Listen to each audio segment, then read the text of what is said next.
Very good. Maybe John Wilco, you could say first. Okay, All the places are connected for the panel. That would be very interesting. Well, when we looked at the metrics early on, that was about 1/3 of the way through the day. There were nearly 6,500. No, I'm talking about now, the panel discussion. How many sites? Oh, right. I thought you were talking about how many people were connected. We've got 1, 2, 3, 4, 5, 7.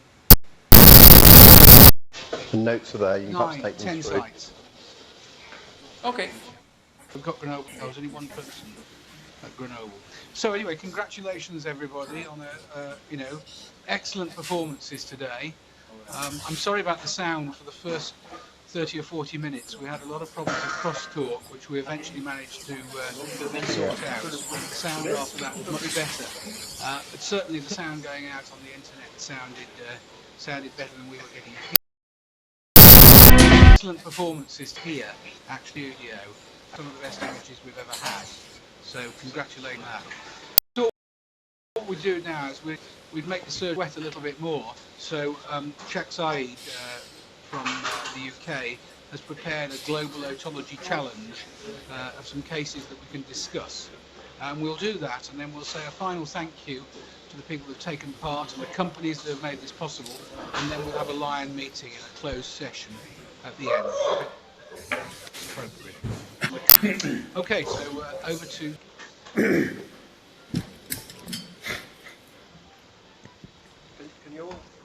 you hear me from there?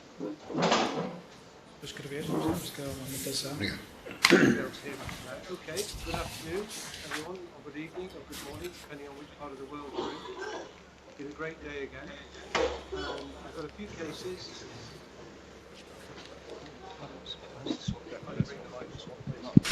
You have to be close to the microphone.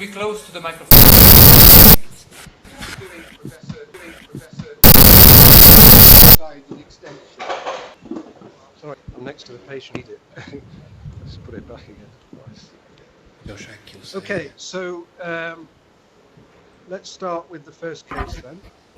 See if the technology works. Can everyone see that? So Yes. This is good, and I presume everyone can hear us as well.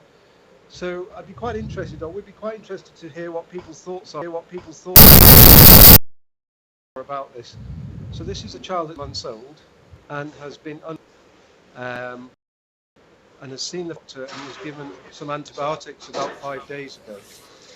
There's a persistent fever. The child is not feeding well, the child is not sleeping well, the parents haven't slept for a week, and as you can see in the photograph, there is a swelling behind the right ear, behind the right pinna.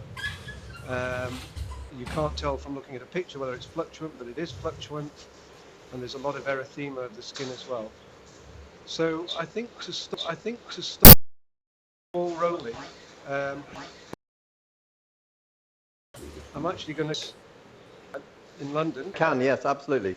And funnily enough, have you got the clinical picture there? Yeah. Funnily enough, I saw this child on Thursday. So this is exactly what came in. So you've just seen a case like this? Yeah, Thursday. And he had a fluctuant swelling. We scanned him. I sent him for a CT, and the radiologist. And I said, oh, well, he won't stay still for an hour. Well, he did stay still for an hour. Before you do a CT and an MRI, what time of the day did this child come in? So I saw the kid at 3 o'clock. Registrar said, oh, I think he'll be okay for intravenous antibiotics overnight. And I said, well, I think he might be dead in the morning, so why don't we do a scan and book theatre? So he went to the theatre at 7 in the evening, typical, that sort of 3-hour delay. But we managed to get with contrast. And this particular child, it's not yours, but had an abscess, a Bezold's abscess, no pus in his mastoid, but pus around his sigmoid sinus. No pus in his, when I opened his sigmoid, full of pus. So this kid, your kid, sounds pretty similar, needs to go to theatre tonight. And I think ideally if you could get a scan, you should get a scan. And CT you would be able to get on an 8, would be able to. And what I do with them is I open up the mastoid and then I would uncover the sigmoid. Okay, so the reason you were able to do all this was because the child appeared at 3 o'clock in the afternoon. Yep. Okay. What happens if the child appears at 1 o'clock in the morning? Well, I would still get a CT and he'd still go to theatre. I mean, I don't know which ideally. Who else is talking about? I think it's Istanbul, probably. Can we cut the microphone in Istanbul? Everybody cut their microphones. Do a CT. Thanks. Istanbul. If you cut the phone and just wait, okay? So I in the middle of the night. Chris, I don't think they got that. Kaglar, can you switch off your microphone, please? Just when Chris is speaking. Okay. Everybody needs to switch off except the one who is talking. Okay? Yeah. So I think I would be able to get a CT in the night, but I mean, if he's got a fluctuant swelling behind his ear, I would want to drain that. And we want to drain. We'd get someone to come in and do a CT in the middle of the night. But why do you need a scan to tell you that there is a fluctuant swelling behind the ear? You can see it. No, but I'm going to open his mastoid, and I like to have a scan before I open his mastoid. And I would want to decompress his sigmoid, so I'd quite like to know where that was. Hang on a minute, Chris. Hang on. Yep. You're telling me that in an 18-month-old child, you're going to decompress the sigmoid sinus. I think if he's really sick and I've got... How you do it? Okay? Yeah, definitely. I mean, the one I... How you do it? Okay? Yeah. The one I did on the other day, which is this case, basically, we hadn't decompressed his sinus. I suspected he'd have died. Okay, let's see. Situation works in the hospital in Hanover. Who would see this child first? We will see it in our out clinic. But we are able to. We will see it in our to operate 24 hours a day. Therefore, we would go for a blood sample. Can you increase your volume on? Yeah. Okay. So we would go for a blood sample to check the infection parameters, and go for a CT scan. And it's obviously that it should be in mastoiditis, acute mastoiditis. So therefore, we would operate on the child immediately. Okay, so if the child came to the clinic at 1 o'clock in the afternoon, which doctors would see this? Which doctor would see this child first? We have always a young assistant doctor in the out clinic, and an older one who's inside the clinic, and then there's an background Oberarzt who would take care about the whole case at least. Right. Okay. Let me. I want to ask our colleagues in Poznan now. What happens if this child comes to the emergency department 1 in the morning? I don't want to know what you'd all do in theory. I want to know what happens in reality. Good afternoon. My name is Wojciech Gawęcki. I'm the assistant in the Poznan University department. I'm replacing Professor Shifter, who had to go out. Of course, it is a case of acute mastoiditis. We operated. In our department, we would do computer tomography first of the head and computer tomography of temporal bone. And of course, we will operate such case quickly. I think what Shaq was getting at there was what happens when the patient comes to the main hospital emergency department, not to the ENT department, not to the otology department. Because I would say in our hospital, an A&E officer would see this and would say, see the ENT department in the morning, perhaps not realising how serious it is. And we're just trying to gauge what Shaq was from the colleagues of their country, A&E department, not in the ENT department. The emergency room. In our hospital, there is a permanent duty of otolaryngologist, and if such case will come to our hospital, to emergency department, otolaryngologist or ENT will be called quickly to come and to look at the room. In our comes to emergency patient. Organization of our patient is of our hospital admitted by otolaryngologist. Okay, so in Poznan we've got an ideal situation or a very good situation. Does that apply everywhere else? Be honest. So, well, what's the situation, Thomas? Yes. What's the situation in Belgium?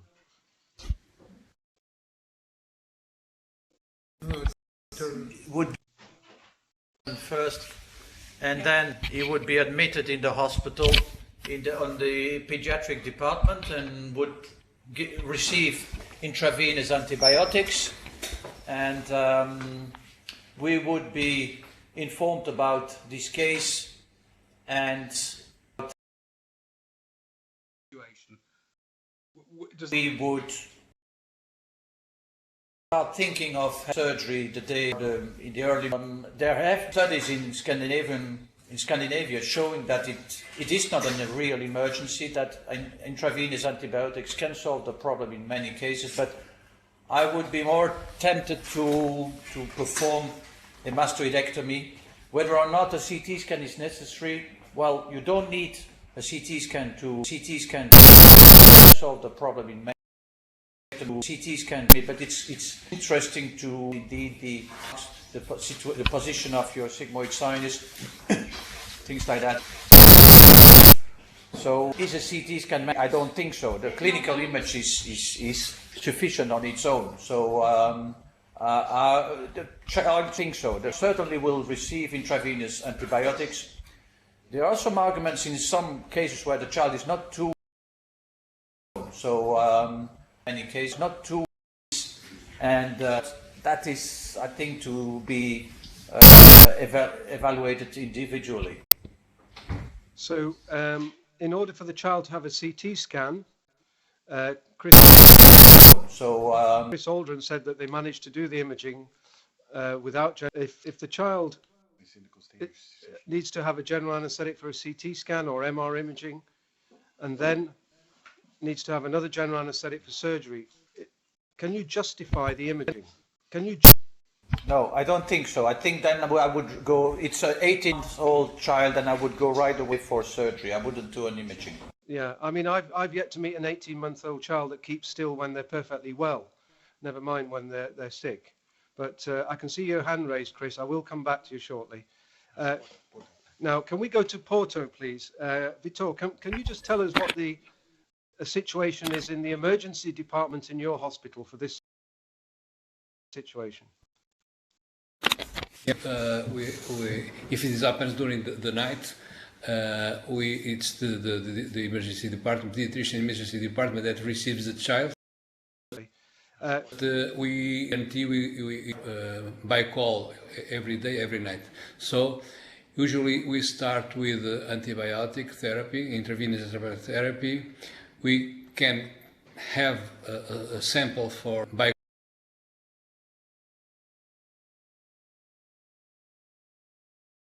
happens during your hospital for this antibiotic therapy for you can if there is a good answer to the antibiotic therapy, we will go to the surgery, of course, of a mastectomy with drainage and usually with a grommet too. Okay, and what was your position on imaging again? Would you get imaging first or not? Yeah. Usually we ask for imaging, at least for a CT scan, of course. Okay. But in the next day, if the child comes during the night, he can do it in the next morning, of course. Right. And would this surgery be done by a senior doctor or by without judgment? Usually by a senior doctor, or with a senior doctor, because sometimes, as we know, there are some problems that you have to handle, and I think it's important to have someone with experience to do what is necessary. The senior doctor that is on call is a head and neck cancer ENT surgeon or a rhinologist and hasn't done a pediatric ear for 10 years. Well, usually in Porto, is it possible? we have usually it's an ENT that is by call, and it's not always an otologist. It can be a rhinologist, of course. But here in Portugal, you have to perform a lot of general ENT. So we have experience with that. We cannot be just otologists or just rhinologists. We perform a lot of general ENT, and so we have experience. Without We perform a lot of to handle situations. We have experience. Accessory, they can, of course, next day. move to Istanbul, what is the situation in Istanbul in your Well, of course, the situation changed from hospital to hospital, but in our hospital, if such a case is coming, especially at night, in the emergency clinic, our assistants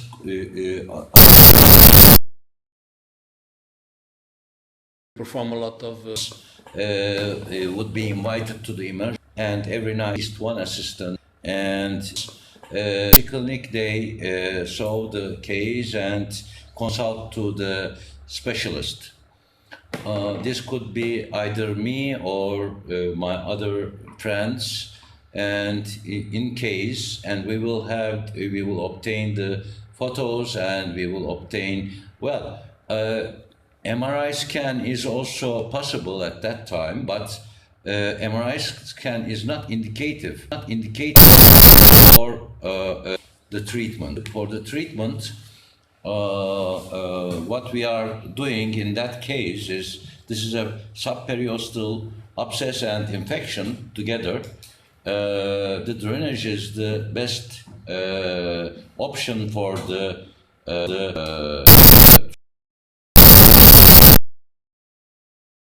treatment. So we'll go on ectomy at that time, even at night, because we are university hospital. So because we have all the facilities in every moment. So we go on for simple mastoidectomy. The most important, we mustn't forget that the most important factor here, the most important blockage of adductus.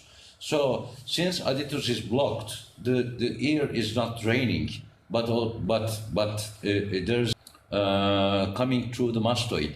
So I don't believe that any tube insertion will help in that case.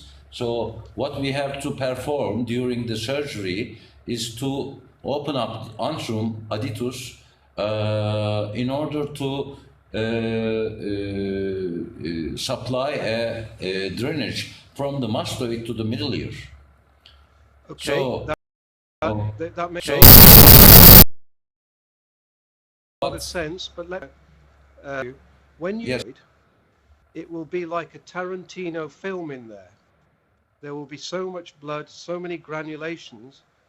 yeah. Would it not be safer to put a drain from the mastoid through the skin, rather than trying to identify the addutus, and then you're trying to find the incus in a load of granulation?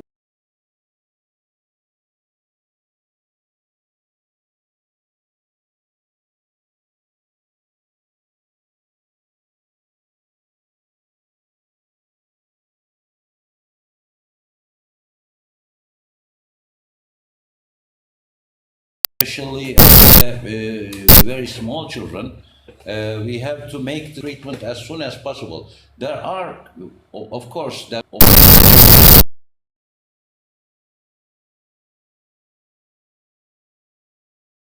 treatment as soon as, and then you're tissue around that. That's the problem. Nation tissue blockage from mastoid to the middle ear. So that's the in order. And then you're trying to the physiological mechanisms. We've spent a lot of time, but it does illustrate the point that what is a very serious complication of otitis media can give rise to quite a lot of debate of the management of a child. like this. I have one final question on this case, and then we'll move to the next case. I'd like to ask Osvaldo in Brazil. When was the time you did surgery at 2 o'clock morning? Well, not your resident, you. Yeah, yeah. I think it's a long time ago, but in our hospital we have the same schedule. The first consultation evaluation will be made by the pediatrician. As soon as he realizes that there is a ENT, as soon as he physical mechanism, ENT in main hospitals in Brazil have ENT on guard, or in the hospital or at home, but ready to respond any solicitation.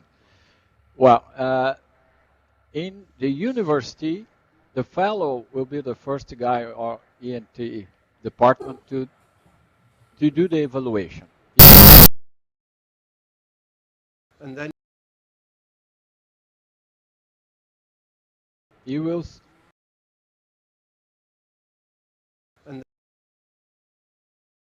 call a senior case acute type helpful to periosteal only abscess of if there is any major involvement of bone, and then decide to drainage or open with the drainage the mastoid or just the IV. My recollection is that I made my last drain 2 in the morning, maybe 20 years ago. 20 years ago. Okay, let's move on to another case. Let's go to Florence now. Okay, I don't know how well this projects, but in case you can't see it clearly, this is a patient with Meniere's disease, and this is an intraoperative picture of a vestibulorectomy. Involvement of. Okay, so let's go to now. Yes. Why? Why? I do this operation. I remember in the history when I was younger, 20 years ago, we did rather a lot of this operation because also because I was working in a referral center, so people send other doctors referred to us really disabling vertigo directly for surgery. But now I do it, but very rare. Okay. I remember 2 cases last 4 years, 2 young patients, one after 2 cases that they can send to me after, let me tell the truth, 17, let me tell the truth, intermittent administration, and she's still developed, she still suffered from disabling vertigo. And another patient that I operated 2 years ago was a bus driver. He tried many treatments, but he told me, please, there is this economical crisis. It's my first job. I get a risk to lose my job. Please do it for me, something definitive. So now I do it, but in very restricted cases. So tell me, why did someone have 17 was a bus driver. He tried tympanic gentamicin injections. Why? She was treated in another hospital. I don't want to tell the name of the hospital. It's very famous for. No, we don't need to know the name of the hospital. Yeah, why? I don't know why. The chief of the hospital, please. I would like to ask you a pleasure. Could you operate this young lady because there's many local treatment with gentamicin. She's still maintaining of the hospital. So some hearing. So and so disabling vertigo. Was one life has been. This case was referred to you. Why did you not, instead of doing an intracranial procedure, first consider doing a tympanotomy and evaluation of the round window niche, which is much less invasive? You told me evaluation to do some gentamicin administration. Sorry, I missed that. Just sorry, say that again. I didn't understand why I should check the round window niche treatment. But if I needed to, if one patient without hearing, without useful hearing, of course, it's much easier. Scan a labyrinectomy. I look at the labyrinectomy of the window and drill a groove together. So I put a small piece of muscle with gentamicin in the vestibule. But in case of non-useful hearing. But as I told you, I operate in the last 5 years only 2 cases, but niche treatment. Select you patients. Oops. A patient had 17 gentamicin injections, not in front Yeah, I heard that, yeah. When did you last have a gentamicin failure?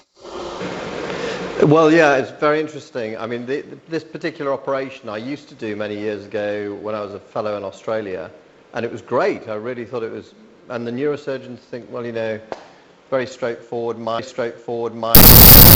procedure, and it is in many respects. But obviously, given the choice of having a bit of gentamicin, my drum, or having Australia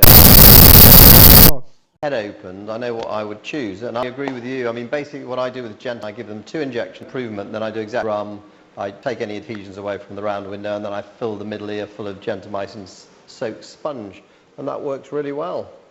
Okay. So I haven't even sent anyone for these for, can't remember how long for these for. Okay, let's go to Hanover. If I could ask our colleagues in Hanover, do you do this operation in Hanover? Yes, we are doing this, but our concept is just to go for more steps. So the first step would be an so-called dehydration schema. Just try to go for osmofundin diamox, and if the patient is not stable under this therapy, we would go for a suck decompression. And if complaining dizziness, then we would go for a nerve gentamicin in our clinic. If the patient is too sick for an operation, then we would think about gentamicin, or if he's already totally deaf, diamox. Okay, can you hear me? Yes. So that's very interesting, because in the UK, as we just heard from Chris Aldrin, the first line treatment when medical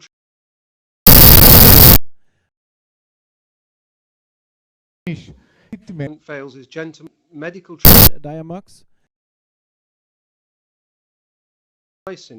Where the first line, if that fails, it's happening in the UK. Yes. Why do you not offer gentamicin very early in the disease process?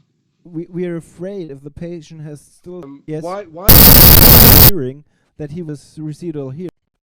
Okay, well, we'll pick up on one of our colleagues to ask about that. Okay, in Porto, do you use gentamicin in Porto? Yes, we do. Usually we have a protocol with schedule of but we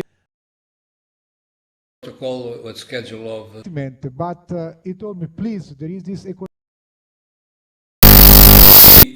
treat a weekly treat, and with the patient with treatments, this option, and usually those cases with a severe to profound hearing loss, and so at present moment we prefer to perform a labyrinthectomy with cochlear implantation. Because has a severe hearing problem. So we now with and we rather prefer severe failure to go to a labyrinthectomy with cochlear implantation at same procedure. Okay, I'm actually going to ask our colleagues in Uppsala, who I haven't asked you anything yet. First of all, can you hear me okay? Hello? Apologies for not coming back to you sooner. But now, anything else? Those cases. My understanding is that the medical sensible and very. Do you do vestibular neurectomies in your department? No, we don't do that. Okay. Give them vestibular neurectomies. It's more the audiologist or the medicologist that take care in our. Okay, and how many times would you treat the patient with gentamicin before you would consider it to be a gentamicin? Well, I can't answer this because I did. But Nicholas, do you know? I think we used to have a protocol at least 3 times. Yeah. But now I think they've changed it to 2 times and then evaluating the result. Right, right. Okay. You do process. I don't think we have done a sac decompression in. Coming back to you soon. But 10 years or so. Yeah. Yeah. Well, I've had it in Burton, a friend. Hear you, John. Speak close to the microphone. My colleague tried 2. I did a 3rd one, which didn't work. So my colleague opened cleared the adhesions around the round window, some gel foaming like Chris suggested, and he's completely cured.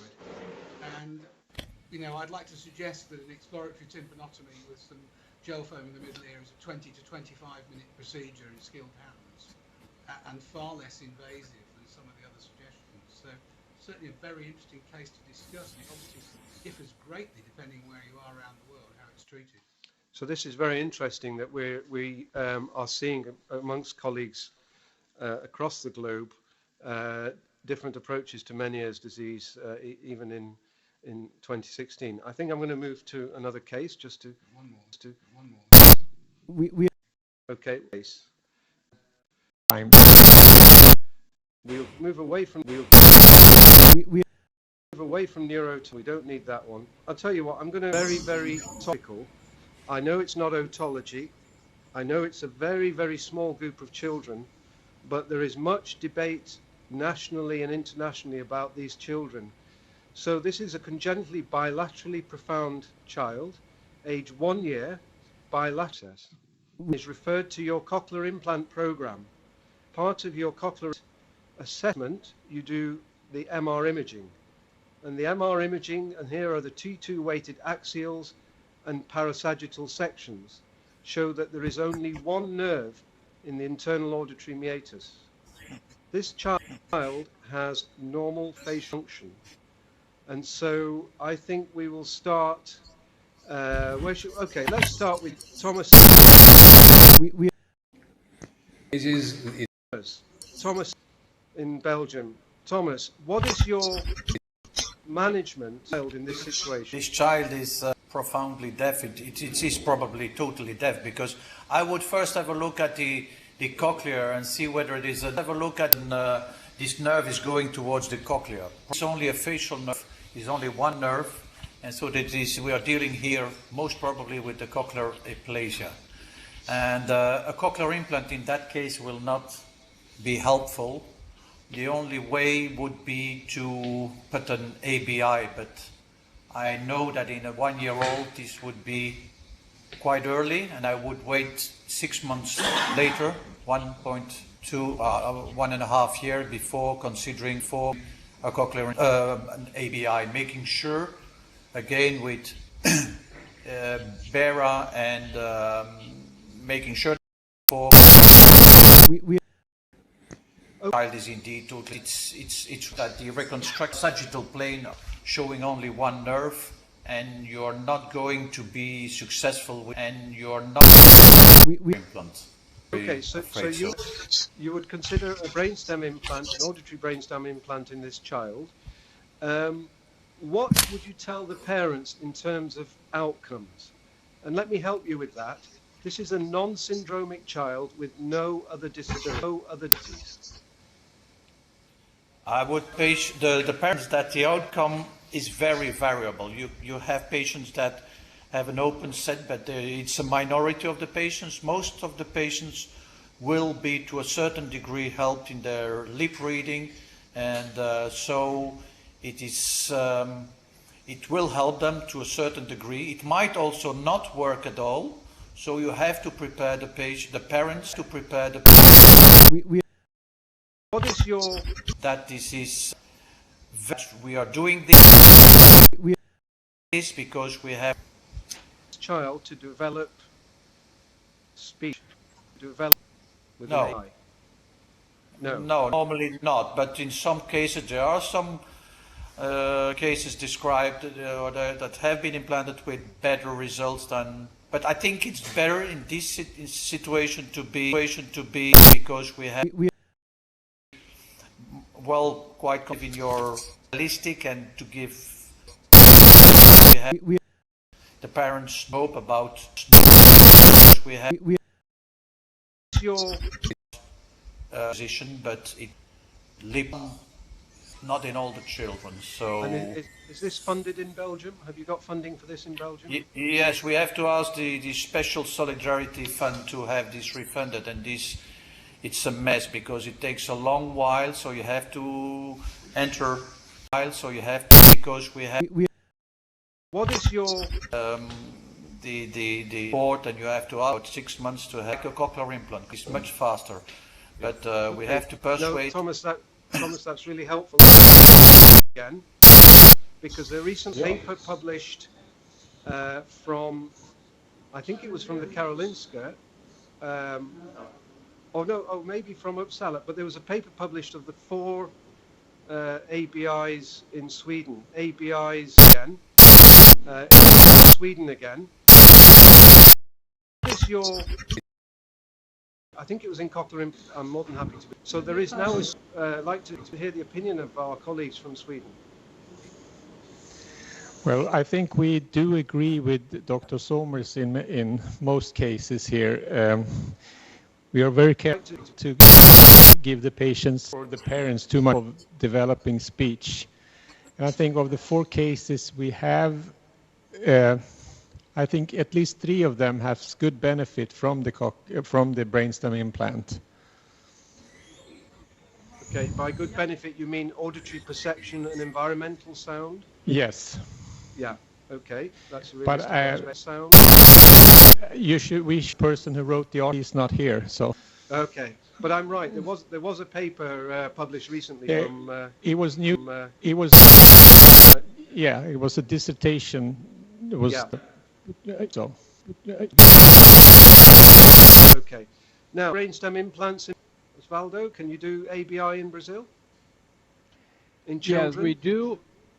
Yeah, we are beginning our experience with children. We have 2 services in Brazil that perform ABR in children. The 2 in São Paulo, as far as I know. But our center has only cases, almost 2 years old child. But we agree with all previous colleagues that we can't expect a brilliant performance of this kid, but regarding hearing and language, etc. But we explain to the father and mother that if the child has no other abnormality on the central nerve, maybe his hearing sensation be helpful on Earth or any other situation, a spatial situation, etc. But we're very conservative about language development. Thanks as well. Yes. Now let me. I want an opinion from Turkey, because the second largest ABI experience in the world comes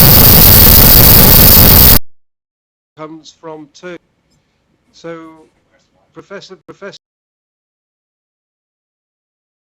So, Batman, what is your philosophy?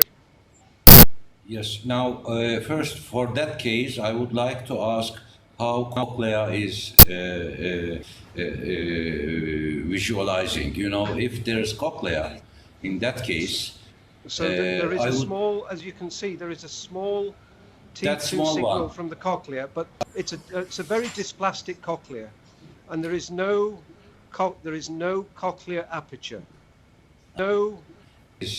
Well, if there were cochlea, I would even for a single nerve, I will try cochlear implant.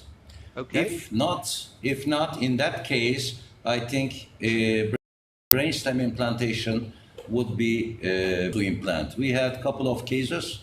Well,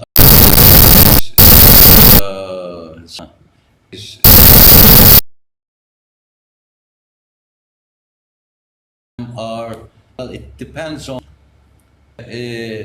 whenever you do brainstem implantation, this child is going to be having some let's say telephone conversation, could help some performance with lip reading, and I think that could be the, but you know, for that kind of child, I think is like that is have any other, so we the brainstem. Okay, that's really helpful. I'm going to finish now by asking each of the centres a question, and it needs a simple yes or no answer. Let's start in Porto. If this child was one of your nephews or nieces, or one of the children of cousins,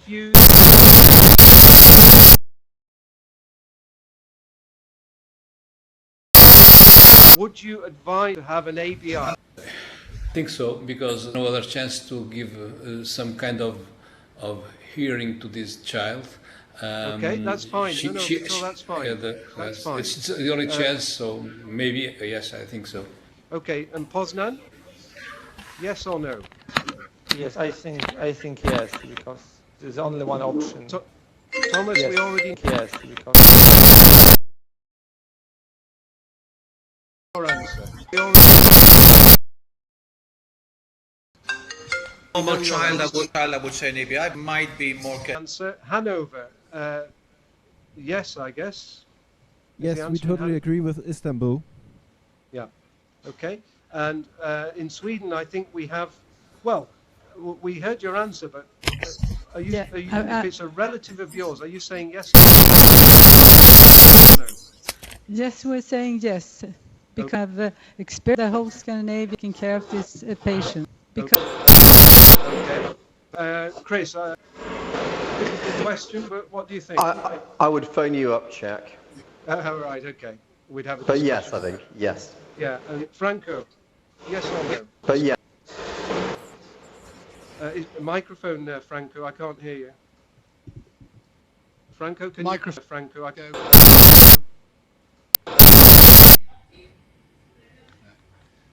Put your thumb up or your thumb down. In the Can you hear me? Italian way. Use your thumb up or down. I will ask for electric ABR and then cochlear implant on ABI.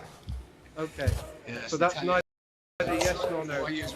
And Robert, I know that I've steered the slides today away from chronic otitis media and from otosclerosis and vesicular disease, but your understanding of this.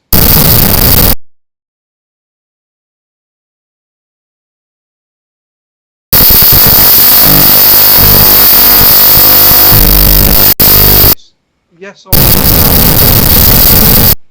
I'll refer this patient to be sure. All right, Shaq, we have a couple of questions from today that have come in on the chat rooms about what we've done today. And one of them is that they've seen 2 surgeons use a vein graft and use 3 surgeons use a Teflon prosthesis and use no graft and a combination of Teflon and wire. And the first question is, what many and can you just? Well, this question arises every time. I mean, the only we're talking about sclerosis, so you have to. No, I know.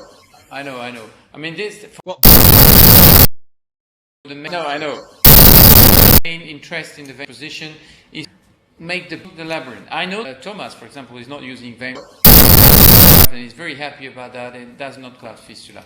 But in terms of logic decision, the fact that you seal widely, I would say, the state autonomy will help to decrease the risk of fluid leakage. That's the only point. I don't really think it's of major importance in terms of hearing result, but it's also important to protect the inner ear. some specific lying or a little bit. That's okay. From the south of France, where the weather's normally quite good, do your patients scuba dive? I always ask them not to do it anymore, because if there is a problem, it can be a disaster if it goes really deep. But we have patients who still want to scuba dive. So we have patients. In that case, I ask them to wait for. To be honest, I've never seen any for professional people. Quickly to Hanover. So you use you put a piston in, and you don't put a vein graft seal in. And the Germans like going to the beach, as we all know. They get there first. Do you let your patients scuba dive? We don't recommend them to do this. So we just use some fresh blood, vein blood, but we don't recommend to do scuba dive. Deep, but we have patients.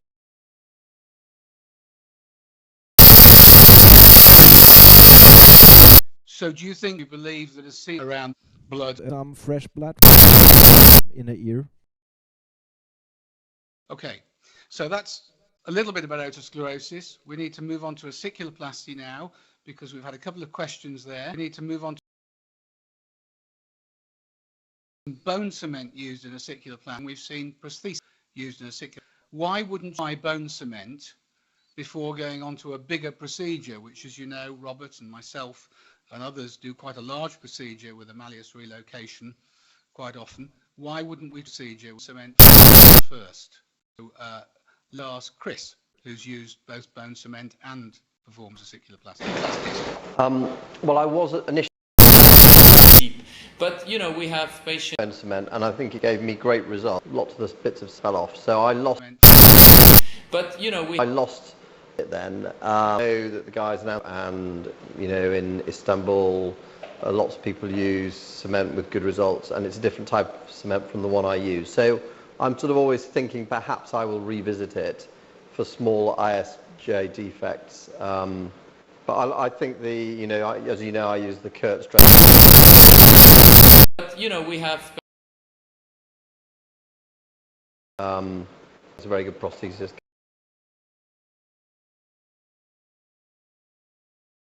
So, Wilco, I don't know whether team are still. No. Anybody else like to comment on cement? Maybe Thomas. We use hydroxy. But tight cement with good, and we will not blend ionocentric cement. Numeric cement is known to induce inflammatory reactions, and that's why some people got less favorable results with this cement. So cement is not cement. So you have to be clear about which kind of cement you're using. So cement is not. But we have. I would use ionomeric. I've seen some cases which is not the case with hydroxyapatite. Really deep, but I have no any interest in this. So this is our experience. No inflammatory reaction after the use of hydroxyapatite cement in a normal year. So it gives good results. Why not to do a less invasive operation? And if this doesn't work out well, you can still do an ossiculoplasty. The advantage of cement is that you get not only a stable result, but you don't get failures as you can have with ossiculoplasty. If the ossiculoplasty is not well stabilized, you have a 60 dB hearing loss, which is not the case with cement, and you keep your triossicular system in place. You have not here. Deep. But we have patients any ossicle, so I would much in favor of. Okay, so we're in the last 2 minutes now. If anybody would like to put their hand up, would like to make a comment, or do you all feel you've had enough? Kagler Batman in Istanbul. What would you do? Kagler Batman in. But we have. Well, the indication and But we have patients kind of ossicular prosthesis different. Using cement in defect of incus, and this is one of the best indication, I think, of cement. In other cases, if there is some lack of incus or some other ossicles, then we are using ossicular reconstruction with But, you know, we have About which kind of some with deep. But, you know, we have patients. total option prosthesis. Between all of us, we don't really have a complete consensus. Shaq's been whistling in my ear and saying that. All the more reason to have future meetings like this. We've had a great meeting today. We particularly want to thank our sponsor today. We particularly couldn't have been possible. And also in Utrecht meetings. Really deep. But, you know, we have... The studio is great, have really worked to make this possible. People have been online, very impressive. They'll be posted in due course on the Lion website. I mean, thousands of people have been watching, and that's great for education around the world. So thank you to all of you. Maybe a hand of applause to our surgeons. We look forward to meeting you for the winter long.